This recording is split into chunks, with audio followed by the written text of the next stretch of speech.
Hello बच्चों, mathematics solution channel पे आपका स्वागत है। आज हमारा एक्सरसाइज है 3.3। टॉपिक है ट्रांसपोज ऑफ ए मैट्रिक्स। अच्छा, जिस बच्चे ने हमारे चैनल को अभी तक सब्सक्राइब नहीं किया है, प्लीज़ वो हमारे चैनल को सब्सक्राइब कीजिए, शेयर कीजिए और लाइक कीजिए, कमेंट्स कीजिए और ज़्यादा से ज़्यादा शेयर कीजिए जिससे और बच्चों को भी इसका फ़ायदा मिल सके। चलिए, सबसे पहला आज जो टॉपिक है हमारा वो है ट्रांसपोज ऑफ ए मैट्रिसेस। ठीक, एक मैट्रिक्स है ए I J M into N, एक जनरल फॉर्म लिख दी है हमने। एम आपको पता ही है, ये ऑर्डर होता है जिसमें M number of row and N is number of column. A is called A I J, ये पोजीशन शो करता है, I is row, J is column, उसकी पोजीशन। ट्रांसपोज को ए डैश या ए टी उल्टे वाला, ठीक है, से डिनोट किया जाता है। इसको लिख देते हैं कि ए जे आई एन इंटू एम, यानी जनरल, अगर मैं जनरली आपको बताऊं कि रो को कॉलम में, कॉलम को रो में इंटरचेंज कर दीजिए, ठीक है, तो आपका ट्रांसपोज निकल जाता है। जैसे एक एग्जांपल दे के दिखाता हूं मैं आपको। एक एग्जांपल है ए इज इक्वल टू 1 1 1 2 1 3 2 1 2 2 2 3 3 1 3 2 3 3, एक मैट्रिक्स है 3x3 की ऑर्डर की। आपका ए ट्रांसपोज निकालना है, तो ए ट्रांसपोज होगा, ये रो है, इसको मैंने कॉलम में कन्वर्ट कर दिया। ये भी ये आपका सेकंड रो है, इसको कॉलम में कन्वर्ट कर दिया। ये थर्ड रो है, इसको कॉलम में कर दिया।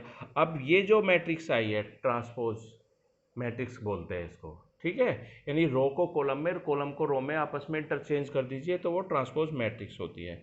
अब properties of transpose of A matrices, ठीक है, मैट्रिसेस की, किसी भी मैट्रिक्स के ट्रांसपोज का अगर ट्रांसपोज किया जाता है, यानी एक मैट्रिक्स का दो बार ट्रांसपोज किया जाता है तो सेम वही मैट्रिक्स आती है। आप खुद देख लीजिए, अगर मैं इसका दोबारा ट्रांसपोज करूंगा तो ये R1 है, कॉलम में कन्वर्ट हो जाएगा, तो ये आपका आ जाएगा A11 A21 A31 A11 A21 A31, ये R2 R3 करके देख लेना आप इसका, ठीक है ना, और कमेंट कीजिए जिसने किया होगा। तो आप इसको अगर दोबारा ट्रांसपोज करेंगे तो वो सेम वही मैट्रिक्स आ जाएगी। क्लियर हो गया आपका। सेकंड, के ए का ट्रांसपोज वेयर के इज एनी स्केलर, यानी कांस्टेंट, जो आप नॉर्मली बोल सकते हैं। अगर किसी भी, जैसे मैं 2A मैट्रिक्स है, उसका ट्रांसपोज लिया जाता है तो स्केलर के का कोई ट्रांसपोज नहीं होता, ठीक है ना, मैट्रिक्स का ट्रांसपोज होता है, ठीक है ना, वो एज इट इज रहेगी और मैट्रिक्स का ट्रांसपोज कर देंगे। अगर दो मैट्रिक्स ऐड हो रही है और उनका ट्रांसपोज किया जाता है तो वो A transpose plus B transpose होगा, ठीक। फोर्थ, ए बी का ट्रांसपोज तो बी ट्रांसपोज ए ट्रांसपोज, यानी ये आपको स्पेशली ध्यान रखना है कि इनके ऑर्डर चेंज हो जाते हैं। जैसे ए बी पहले, सॉरी ऑर्डर नहीं, इनका जो वह है, जैसे ए पहले लिखा है बी बाद में लिखा है, तो ये बी पहले आ जाएगा ए बाद में आ जाएगा ट्रांसपोज के साथ, ठीक है ना। अगर मैं इसका दोबारा फिर ट्रांसपोज करूंगा तो वो ए बी ही आ जाएगा, ठीक है। ये ऊपर वाली प्रॉपर्टी का यूज करके आप कर सकते हो। अब आपके पास है सिमेट्रिक मैट्रिसेस और skew symmetric matrices. Simple definition है, ए देखिए, ये दोनों मैट्रिक्स के लिए एक तो कंडीशन है कि वे स्क्वायर मैट्रिक्स होनी जरूरी है, ठीक है ना। अब मैं इस किसी भी मैट्रिक्स को सिमेट्रिक कब कह सकते हैं, अगर उसका ट्रांसपोज सेम उसी के इक्वल आ जाता है, यानी उस मैट्रिक्स पर कोई भी इफेक्ट नहीं पड़ता ट्रांसपोज के लेने के बाद, तो वो हम सिमेट्रिक मैट्रिसेस कहेंगे। कैसे, जैसे सपोज क्या, एक मैट्रिक्स है ए 1 2 3 2 4 5 3 5 6, अगर मैं इसका ट्रांसपोज करता हूँ, देखो ए ट्रांसपोज इसका किया तो ए डैश आ गया 1 2 3, ये आपका सेकंड रो को कॉलम में लिख दिया 2 4 5, ये थर्ड रो को कॉलम में लिख दिया 3 5 6, तो ये ए ट्रांसपोज आ गया, ए ट्रांसपोज। अब ठीक है ना, ये इस मैट्रिक्स, अब देखिए ये वाली मैट्रिक्स और ये मैट्रिक्स दोनों सेम है, ठीक है ना, सेम है, तो आपका ये हो जाएगा आपका सिमेट्रिक मैट्रिसेस। इसको symmetric matrices A transpose is equal to, अगर वो नेगेटिव के इक्वल आ जाती है वो इसकी सिमेट्रिक मैट्रिक्स होती है आपकी। एक इसमें और देख लीजिए, देखिए जैसे A12 पोजीशन है तो उसकी अगर मैं उनका चेंज करूं कंडीशन, जैसे देखो ये एलिमेंट है A12 का, अगर इनको आपस में इंटरचेंज करूं A21 का, तो वे दोनों सेम होते हैं। इसकी एक कंडीशंस है A12 A21, तो ये आपका चेंज आएगा, ये सेम है, देख लीजिए, ये A13 है, ये 31 है, ये 23 है, ये 32 है, ठीक है ना, ये आपका सिमेट्रिक में कंडीशंस होती है। स्क्यू सिमेट्रिक मैट्रिक्स, अगर किसी मैट्रिक्स का ट्रांसपोज किया जाता है और उसके नेगेटिव के इक्वल आता है तो वो स्क्यू सिमेट्रिक मैट्रिक्स होती है। जैसे एक मैट्रिक्स है 0 1 2, मैंने ये मैट्रिक्स लिखी है, इसको स्क्यू सिमेट्रिक है नहीं है, देखिए इसका एक ट्रांसपोज निकाल लीजिए। ट्रांसपोज क्या हो जाएगा इसका, इस रो को कॉलम में कन्वर्ट कीजिए, 0 1 2, इस रो को कॉलम में कन्वर्ट कीजिए आप, ठीक है, तो ये आपका आ जाएगा -1 0 3, इसको कन्वर्ट कीजिए -2 -3 0, ठीक। अब ये यहाँ से आप ये चीज़ देख लीजिए कि इसमें से मैं बाहर कॉमन ले लेता हूँ माइनस, तो ये साइन चेंज हो जाएंगे, 0 1 2 -1 0 3 -2 -3 0, और ये सेम क्या आ गई, एक इक्वल आ गई, यही आपकी ये थी, तो ये आपकी स्क्यू सिमेट्रिक है। अब स्क्यू सिमेट्रिक की एक कंडीशंस ये भी है, उसके डायगोनल के सारे एलिमेंट जीरो होते हैं। अब आप ये नहीं कह सकते कि डायगोनल के सारे एलिमेंट जीरो होते ही वो स्क्यू सिमेट्रिक हो जाएगी, नहीं, ये एक सिम्टम्स है उसके कि उसके डायगोनल्स के सारे एलिमेंट जीरो है तो वो स्क्यू सिमेट्रिक हो सकती है, ठीक है ना, ये कंडीशंस है। इसके बाद आपका आता है, इसमें भी आपकी प्रॉपर्टीज है, थ्योरम है, वो थ्योरम देख लीजिए। आपकी थ्योरम है कि for any square matrix, for any square matrix A with real number entries, ठीक है, तो a प्लस ए डैश यानी transpose, a plus A transpose is a symmetric matrix and a minus A transpose is A skew symmetric matrix, ठीक है ना, ये चीज़ आप ध्यान रखेंगे। अगर देखिए मैं आपसे कह रहा हूँ, अगर कोई भी एक स्क्वायर मैट्रिक्स है, स्क्वायर होनी ज़रूरी है, और वो रियल नंबर एंट्री है, यानी उसमें रियल नंबर ही होते हैं, कॉम्प्लेक्स नंबर नहीं है आपका, रियल नंबर एंट्री है आपकी, ठीक है, कॉम्प्लेक्स नंबर नहीं है, ध्यान रखना।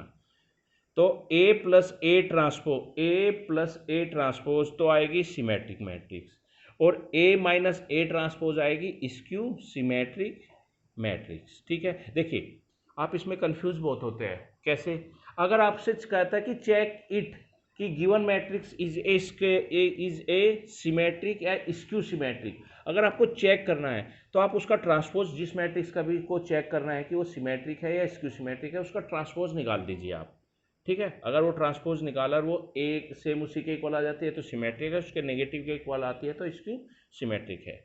अगर वो कहता है find the symmetric and skew symmetric, तो ध्यान रखना इसमें चेक करना था ये आपका, अगर find the symmetric and skew symmetric तो a प्लस ए ट्रांसपोज निकालेंगे वो तो सिमेट्रिक आता है, और a माइनस ए ट्रांसपोज निकालेंगे वो स्क्यू सिमेट्रिक आता है, ये चीज़ आपको ध्यान रखना होगा। अब इसमें एक थ्योरम ये भी है आपकी सेकंड, कि वो कहता है any square matrix can be express the as of the sum of symmetric और स्क्यू सिमेट्रिक। इसके ऊपर एक नंबर का क्वेश्चन भी आता है कि एक मैट्रिक्स को सिमेट्रिक और स्क्यू सिमेट्रिक की सम की फॉर्म में एक्सप्रेस करना है। तो देखिए 1/2 A plus A transpose plus 1/2 A minus A transpose, अगर कभी भी किसी मैट्रिक्स को सिमेट्रिक, देखो ये पार्ट आपका सिमेट्रिक हो गया, सिमेट्रिक, और ये आपका स्क्यू सिमेट्रिक हो गया। अगर किसी भी मैट्रिक्स को सिमेट्रिक और स्क्यू सिमेट्रिक की फॉर्म में एक्सप्रेस करना है तो आप इस वाले मेथड, इस वाले फॉर्मूले का यूज करेंगे, sum of the symmetric and skew symmetric, ठीक है ना, एक क्वेश्चन आ जाता है ये वाला आपका। अब ये एक मैट्रिक्स आ जाएगी, सोल्व करने के बाद ये एक आ जाएगी, दोनों को फिर ऐड नहीं करेंगे क्योंकि आपको एक्सप्रेस करना है, उसको एज इट इज छोड़ देंगे। इसके बाद आप देखिए एक्सरसाइज देख लेते हैं हम। एक्सरसाइज है हमारे पास 3.3। अब जैसे find the transpose of A matrix, जैसे क्वेश्चन नंबर फर्स्ट ही है, फर्स्ट का फर्स्ट पार्ट, एक मैट्रिक्स दे दी ए, क्या गिवन है आपको, एक मैट्रिक्स ए, 5 1/2 -1। अब इसका ट्रांसपोज निकालना, तो A transpose is equal to हो जाएगा, ये देखो इसका ऑर्डर है 3 × 1, भाई थर्ड रो है 1 कॉलम है, तो जो मैट्रिक्स आएगी वो 1 × 3 की आएगी। ये भी तो इंटरचेंज होते हैं, और ये रो है, ये रो है, इसको कॉलम में लिखते चले जाइए आपको, यानी ये 5 1/2 एंड -1। मैंने कहा था रो को कॉलम में, कॉलम को रो में इंटरचेंज कर दीजिए। तो इसमें देख लीजिए एक ही कॉलम है, इसको पूरे को उठा के रो में कन्वर्ट कर दीजिए, तो ये ट्रांसपोज आ जाएगी। ठीक है, इसका एक थर्ड पार्ट है, थर्ड पार्ट भी देख लीजिए, सेकंड आप खुद करेंगे। अगर आपसे नहीं होता है तो मेरे को आप कमेंट करेंगे, वैसे आप कर लेंगे। इस वीडियो को अगर आप अच्छी तरह देखेंगे, कई कई बार देखेंगे, तो आप इजीली कर लेंगे। आपका क्वेश्चन गिवन है कि एक मैट्रिक्स ए गिवन है -1 √3/2, √3 और 2, 5 5 3 5 5 3 6 6 -1, ये आपको गिवन है। ये 3/3 की मैट्रिक्स है, आपको दैट एम्प्लाई ए ट्रांसपोज निकालना है, तो निकाल लीजिए। देखिए ये रो है, इसको कॉलम में लिख देते हैं -1 5 6, इसको ये सेकंड रो है तो सेकंड कॉलम में लिख देते हैं √3 5 6, ये थर्ड रो है, इसको थर्ड कॉलम में लिख देते हैं 2 3 -1, और ऑर्डर इसका 3/3, क्योंकि इंटरचेंज करने के बाद भी वो 3/3 ही आएगा। ठीक है ना, ये आपको ध्यान रखना है। अब जैसे क्वेश्चन नंबर आपका सेकंड है, सेकंड में क्या है इसने, क्वेश्चन नंबर सेकंड, चलिए नेक्स्ट पेज पे कर लेते हैं।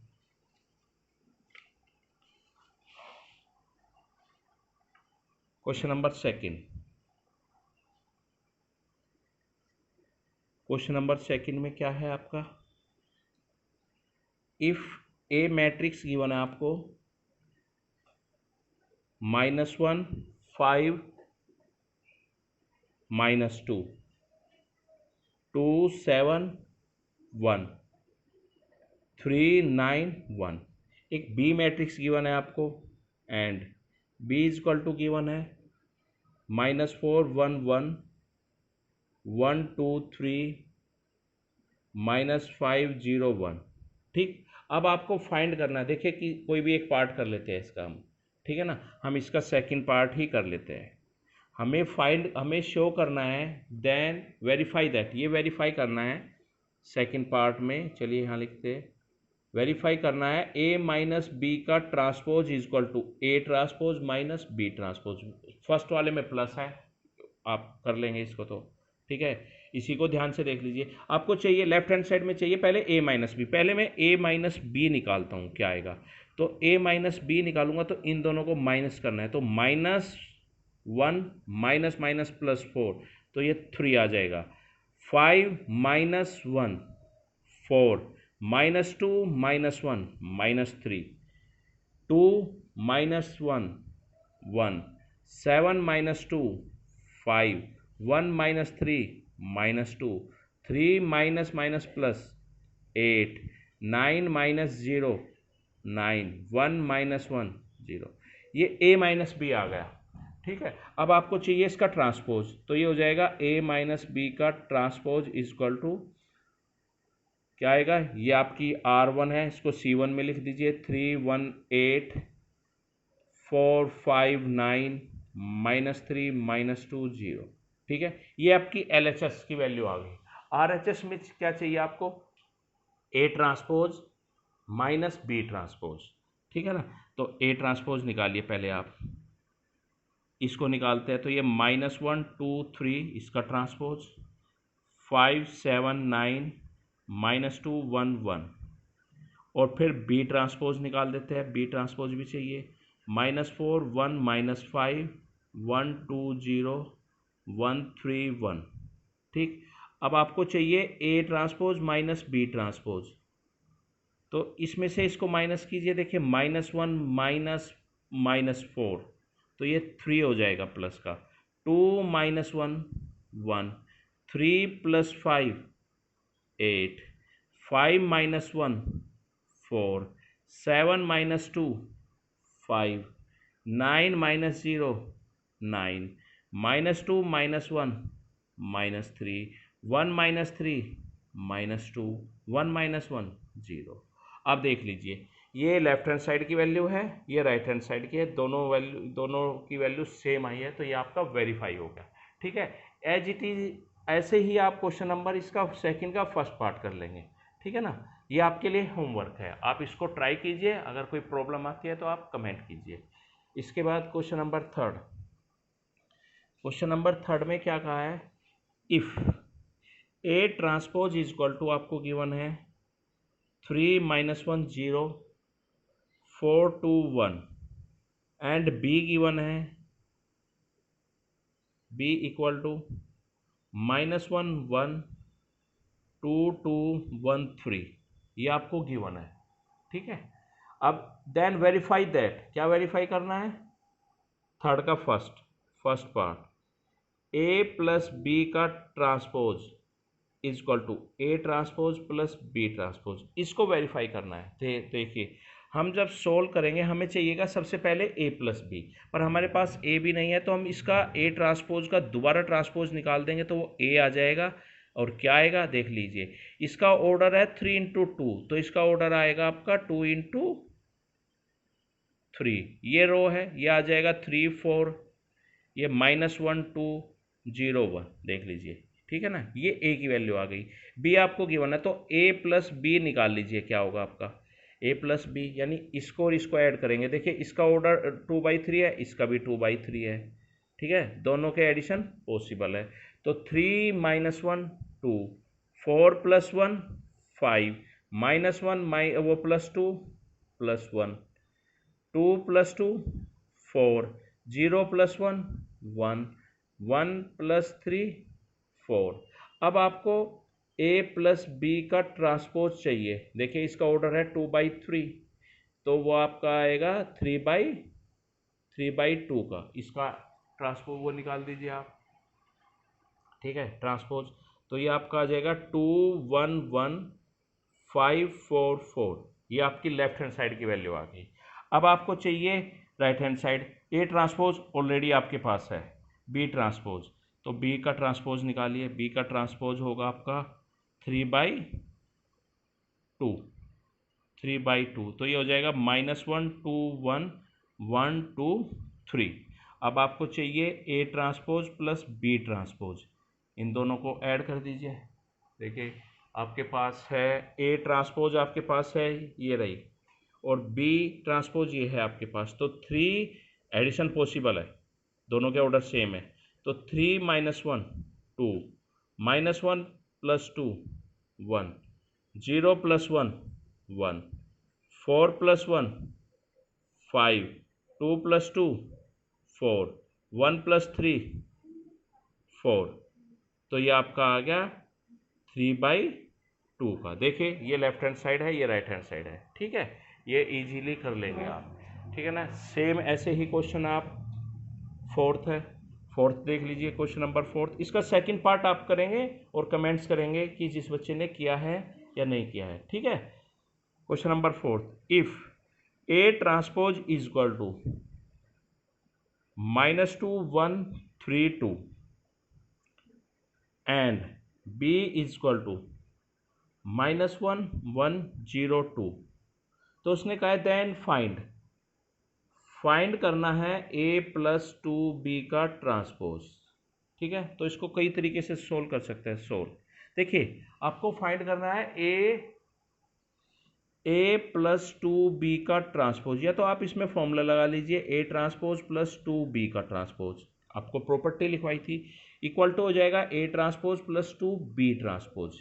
हम इसकी वैल्यू निकाल देंगे, ये इसके इक्वल है तो इसकी वैल्यू निकल के आ जाएगी, क्यों, आपको ऑलरेडी ए ट्रांसपोज गिवन है। अगर आप इसी की वैल्यू निकालना चाहते हैं तो इसमें पहले ए ट्रांसपोज का ट्रांसपोज निकालिए।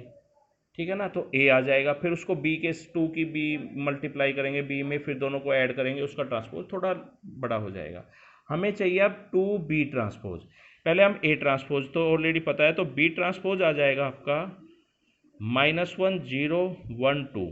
ठीक है, अब चाहिए 2b ट्रांसपोज, तो ये आपका आ जाएगा 2 की मल्टीप्लाई कर देंगे तो -2 2 0 4, तो दैट एम्प्लाइज। अब चाहिए a ट्रांसपोज + 2b ट्रांसपोज, यही तो a + 2b का होल ट्रांसपोज के इक्वल है, तो इन दोनों को ऐड करेंगे, ये आपका है -2 -2 -4, 1 + 0 1, 3 + 2 1, 2 + 4 2 + 4 सॉरी -2 -2 -4, 1 + 0 3 + 2 5, ये 5 आएगा, और 2 + 4 6, ये आपकी वैल्यू निकल आएगी। ठीक है ना, ऐसे आपको ये वेरीफाई करना है। ओके, अब इसके लिए आप क्वेश्चंस हैं और भी आप ट्राई कर सकते हैं। ठीक है, आगे के क्वेश्चंस नेक्स्ट वीडियो में हम एक्सप्लेन करेंगे। ठीक है, जिस बच्चे ने हमारे चैनल को अभी तक सब्सक्राइब नहीं किया है, प्लीज़ वो हमारे चैनल को सब्सक्राइब कीजिए, शेयर कीजिए और ज़्यादा से ज़्यादा लाइक कीजिए और शेयर ज़्यादा से ज़्यादा कीजिए। थैंक यू बच्चों।